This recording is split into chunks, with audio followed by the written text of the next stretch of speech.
हरि अनंत हरि कथा अनंता। दोस्तों, भारत की पवित्र भूमि पर भक्ति और आस्था की अनंत कहानियां हैं जो हर भक्त के हृदय को प्रेम, श्रद्धा और विश्वास से भर देती हैं। ये कहानियां न केवल हमें परमात्मा के प्रति समर्पण का पाठ पढ़ाती हैं, बल्कि यह भी सिद्ध करती हैं कि भगवान अपने भक्तों के साथ हर पल, हर क्षण मौजूद हैं। ऐसी ही एक चमत्कारी, प्रेरणादायी और हृदय स्पर्शी कहानी है भगवान श्रीनाथ जी की, जिनके दर्शन मात्र से भक्तों का जीवन धन्य हो जाता है। श्रीनाथ जी, जिन्हें भगवान कृष्ण का बाल स्वरूप माना जाता है, अपने भक्तों के लिए साक्षात ईश्वर हैं। उनकी लीलाएं ऐसी हैं जो भक्तों को यह विश्वास दिलाती हैं कि परमात्मा अपने भक्तों के हर भाव को, चाहे वो कितना ही साधारण क्यों ना हो, प्रेम पूर्वक स्वीकार करते हैं। ये कहानी उस अद्भुत और चमत्कारी घटना की है जब श्रीनाथ जी की मूर्ति ने स्वयं अपने भक्तों से बात की और एक साधारण वस्त्र को अपने प्रेम का प्रतीक बनाया। इस कहानी का केंद्र है भक्त त्रिपुरदास जी, जिनकी भक्ति और श्रीनाथ जी की कृपा का ये प्रसंग आज भी भक्तों के लिए प्रेरणा का स्रोत है। ये कहानी हमें सिखाती है कि भक्ति में सच्चाई और प्रेम ही सबसे बड़ा धन है और भगवान अपने भक्तों के सच्चे भाव को कभी अस्वीकार नहीं करते। श्रीनाथ जी का मंदिर राजस्थान के उदयपुर के निकट नाथद्वारा में स्थित है, जो एक प्रसिद्ध तीर्थ स्थल है। इस मंदिर की महिमा और भव्यता की चर्चा न केवल भारत में बल्कि विश्व भर में होती है। नाथद्वारा का मंदिर आज लाखों भक्तों के लिए आस्था का केंद्र है, जहां श्रीनाथ जी के दर्शन के लिए भक्तों का तांता लगा रहता है। लेकिन क्या आप जानते हैं कि यह मंदिर पहले नाथद्वारा में नहीं बल्कि वृंदावन के समीप गोवर्धन पर्वत पर स्थापित था।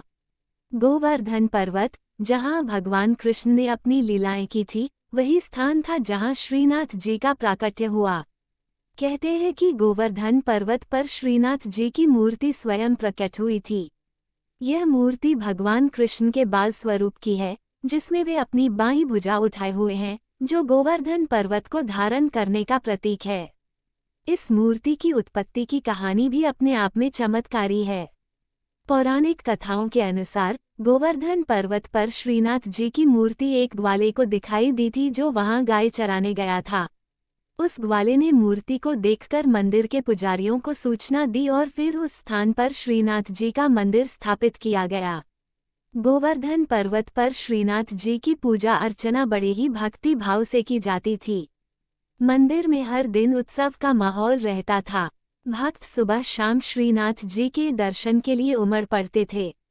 मंदिर के पुजारी और सेवक भगवान की सेवा में दिन रात लीन रहते थे। श्रीनाथ जी की मूर्ति को सुंदर वस्त्रों, आभूषणों और फूलों से सजाया जाता था। उनकी सेवा में कोई कमी नहीं रखी जाती थी। मंदिर में हर दिन विभिन्न प्रकार के भोग लगाए जाते थे, जिनमें खीर, माखन, मिश्री और अन्य स्वादिष्ट व्यंजन शामिल होते थे। भक्तों के लिए ये स्थान किसी स्वर्ग से कम नहीं था। श्रीनाथ जी की मूर्ति के सामने खड़े होकर भक्त अपने सारे दुख दर्द भूल जाते थे। मंदिर का वातावरण इतना पवित्र और शांतिपूर्ण था कि वहां पहुंचने वाला हर व्यक्ति अपने आप को भगवान के चरणों में समर्पित कर देता था। मंदिर में हर दिन भजन कीर्तन होते और भक्त श्रीनाथ जी की लीलाओं का गुणगान करते। ये स्थान भक्ति और प्रेम का अनुपम संगम था, लेकिन ये सुखद और भक्ति भरा माहौल हमेशा एक सा नहीं रहा। इतिहास के काले दौर में जब मुगलों का आक्रमण हुआ, गोवर्धन पर्वत पर स्थित इस पवित्र मंदिर को खतरा उत्पन्न हो गया। मुगल शासकों ने मंदिरों को नष्ट करने और लूटने का अभियान शुरू किया था और श्रीनाथ जी का मंदिर भी इस खतरे से अछूता नहीं था। उस समय के भक्तों के लिए यह एक भयावह स्थिति थी, क्योंकि श्रीनाथ जी की मूर्ति उनके लिए केवल एक मूर्ति नहीं बल्कि साक्षात भगवान थी। मुगल आक्रमण के समय जब गोवर्धन पर्वत पर श्रीनाथ जी के मंदिर को नष्ट करने की आशंका बढ़ गई, तब भक्तों ने एक साहसिक निर्णय लिया। उन्होंने भगवान की मूर्ति को सुरक्षित स्थान पर ले जाने का फैसला किया। यह कोई साधारण कार्य नहीं था। श्रीनाथ जी की मूर्ति को गोवर्धन से उदयपुर के निकट नाथद्वारा तक ले जाना एक असाधारण और चमत्कारी घटना थी। इस यात्रा में भक्तों को कई कठिनाइयों का सामना करना पड़ा, लेकिन उनकी भक्ति और विश्वास ने उन्हें हर कदम पर प्रेरित किया। कहते हैं कि इस यात्रा में स्वयं श्रीनाथ जी ने अपने भक्तों का मार्गदर्शन किया।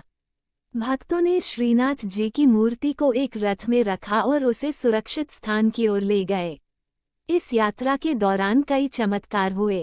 रास्ते में कई बार ऐसा हुआ कि रथ अपने आप रुक जाता था और भक्तों को लगता था कि श्रीनाथ जी स्वयं ये संकेत दे रहे हैं कि उन्हें कहाँ जाना है। एक बार तो रथ एक स्थान पर रुक गया और भक्तों को समझ नहीं आया कि आगे क्या करना है। तभी स्वप्न में श्रीनाथ जी ने अपने एक भक्त को दर्शन दिए और कहा, मुझे नाथद्वारा ले चलो, वहाँ मेरा नया निवास होगा। भक्तों ने भगवान की आज्ञा का पालन किया और मूर्ति को नाथद्वारा पहुंचाया। नाथद्वारा में श्रीनाथ जी की मूर्ति को स्थापित किया गया और वहां एक भव्य मंदिर का निर्माण हुआ। यह मंदिर आज भी लाखों भक्तों के लिए आस्था का केंद्र है। मंदिर में श्रीनाथ जी की सेवा और भक्ति का माहौल हर पल जीवंत रहता है। श्रीनाथ जी की इस यात्रा की कहानी भक्तों के लिए एक प्रेरणा है, जो ये दर्शाती है कि भगवान अपने भक्तों के साथ हर कदम पर हैं। इस कहानी का केंद्र है भक्त त्रिपुरदास जी, जो श्रीनाथ जी के परम भक्त थे। त्रिपुरदास जी एक साधारण व्यक्ति थे, लेकिन उनकी भक्ति असाधारण थी। उनका जीवन श्रीनाथ जी की सेवा के लिए समर्पित था। त्रिपुरदास जी हर वर्ष श्रीनाथ जी के लिए सुंदर वस्त्र बनवाते और उन्हें भगवान को अर्पित करते थे। यह उनकी परंपरा थी जो उनके जीवन का एक अभिन्न अंग बन चुकी थी।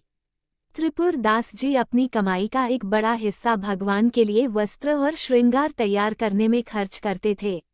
उनके द्वारा बनवाए गए वस्त्र इतने सुंदर होते थे कि मंदिर के पुजारी और भक्त उनकी प्रशंसा करते नहीं थकते थे। त्रिपुरदास जी के लिए यह कोई साधारण कार्य नहीं था। उनके लिए ये भक्ति का एक रूप था, जिसमें वे अपने प्रिय श्रीनाथ जी को प्रसन्न करने का हर संभव प्रयास करते थे। हर वर्ष जब त्रिपुरदास जी मंदिर में वस्त्र भेंट करने जाते, तो मंदिर के पुजारी और भक्त उनकी भक्ति को देखकर आश्चर्यचकित हो जाते। उनके वस्त्रों में एक विशेष प्रकार की सुंदरता होती थी, जो केवल धन से नहीं बल्कि उनके प्रेम और भक्ति से आती थी। त्रिपुरदास जी बाजार से सबसे अच्छा कपड़ा खरीदते, उसे रंगवाते और फिर उसे सुंदर वस्त्र बनवाकर मंदिर में भेंट करते। ये कार्य उनके लिए केवल एक परंपरा नहीं बल्कि उनके जीवन का उद्देश्य था। त्रिपुरदास जी का जीवन भक्ति और समर्पण का एक अनुपम उदाहरण था। वे हर दिन श्रीनाथ जी का ध्यान करते और उनकी सेवा में अपना समय व्यतीत करते। उनके लिए श्रीनाथ जी केवल भगवान नहीं बल्कि उनके जीवन का आधार थे। उनकी भक्ति इतनी गहरी थी कि वे हर काम में भगवान का ध्यान रखते थे। चाहे वह कपड़ा खरीदना हो, उसे रंगवाना हो या फिर उसे सिलवाकर भगवान को भेंट करना हो, हर कदम पर उनकी भक्ति और प्रेम झलकता था। लेकिन समय हमेशा एक सा नहीं रहता। एक बार त्रिपुरदास जी के जीवन में एक बड़ा संकट आया। वहां के राजा ने उनकी सारी संपत्ति हड़प ली। त्रिपुरदास जी, जो हमेशा धन की कमी के बिना श्रीनाथ जी की सेवा करते थे, अब आर्थिक तंगी का सामना कर रहे थे। उनके पास अब वह धन नहीं था जिससे वे हर वर्ष की तरह सुंदर वस्त्र बनवा सकें। यह उनके लिए एक बड़ा संकट था क्योंकि उनकी परंपरा टूटने का खतरा था। त्रिपुरदास जी रात दिन यही सोचते रहते थे कि इस बार वे श्रीनाथ जी को क्या भेंट करेंगे। उनके मन में बार बार यही विचार आता, मैं हर वर्ष भगवान को सुंदर वस्त्र भेंट करता हूँ, लेकिन इस बार मेरे पास तो कुछ भी नहीं है। मैं अपने प्रियनाथ को क्या दूंगा। इस विचार ने उन्हें व्याकुल कर दिया।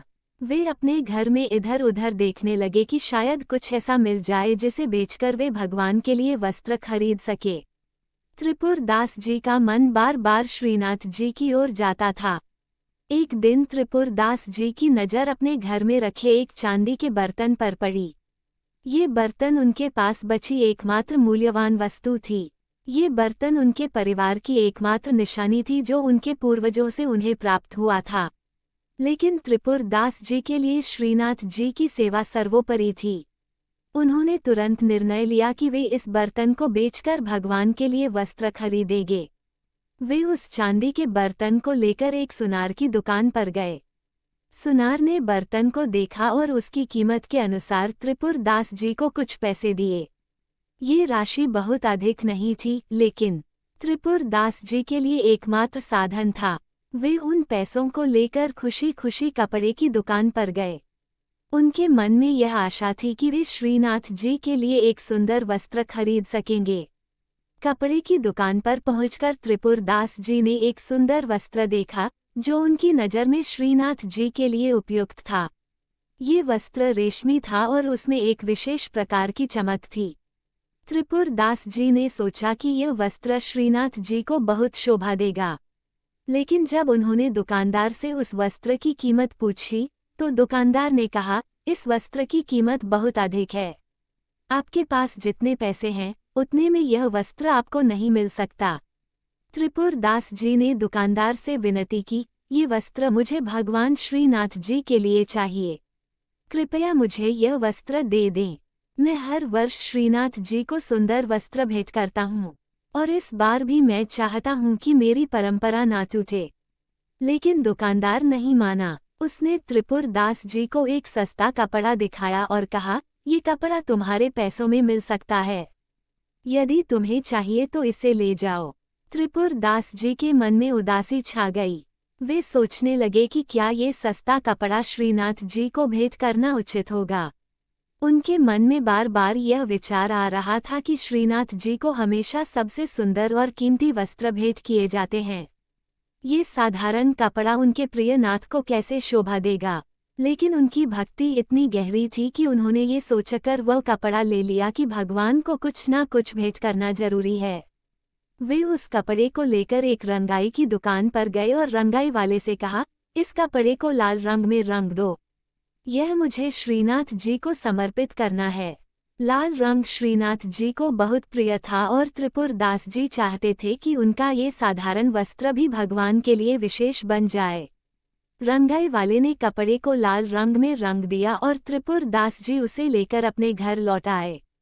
घर पहुंचकर त्रिपुरदास जी ने उस लाल वस्त्र को श्रीनाथ जी की मूर्ति के समीप रखा और मन ही मन भगवान से बात करने लगे।